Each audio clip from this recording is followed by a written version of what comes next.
कोई कह सकता था। अब आसिफ अली जरदारी साहब को 11 साल तो जेल काट चुके, जी हाँ, और ख़ुद नवाज शरीफ साहब 2 दफ़ा इक़्तिदार से ऐवान इक़्तिदार से रुखसत हुए, साल जेल काटी और मुल्क बदल रहे, उम्र कैद की सज़ा सुनाई गई।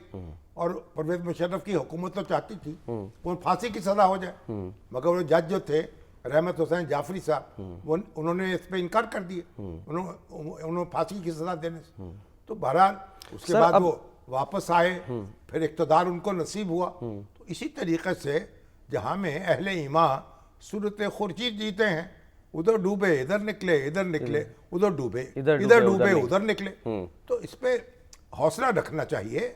और कि हमारी तहरीक आज़ादी में अब देखिए बादशाह खान, अब्दुल गफ्फार खान कितने साल जेल में रहे, और पाकिस्तान बनने के बाद कितना साल जेल में रहे। अगर बहैसियत मजमूई देखें तो मेरा ख्याल है उनकी ज़िंदगी जो है उसका एक तिहाई हिस्सा जो है जेल में गुजरा है।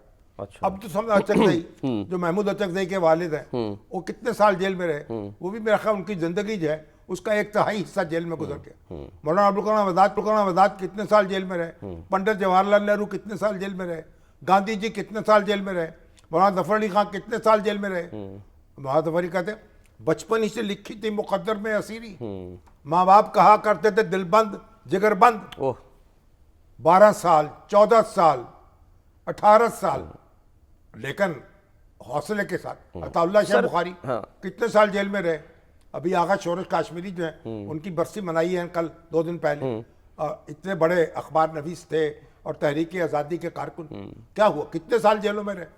तो जेल जो है, जेल जाना जो है ठीक है, ये कोई अच्छी रवायत नहीं है कि आज़ादी के बाद भी लोगों को जेलों में जाना पड़े, सियासी रहनुमाओं को। सर, लेकिन हौसले से, सब्र से रास्ता निकालना पड़ता है। सर मैं एक जाते और दिन बदलते हैं, हालात बदलते हैं, रवैया भी बदलता है, रवैया भी बदले, हर चीज बदलेगी। अच्छा चलें सर, एक ब्रेक लेनी है। चाहता कि जो खान साहब हैं सर वो तो बार बार ही कह रहे थे ना कि मुझे प्रेशर में लाने के लिए बुशरा बीबी को, बानी बीटीआई कहते थे ना, तो बुशरा बीबी तो आज़ाद है ना, वो भी आज़ाद है, बहनें भी आज़ाद हैं। इस वक्त तो वो गंडापुर की कैद में है तो मतलब वो भी आज़ाद है, अपना रोल अदा करेगी।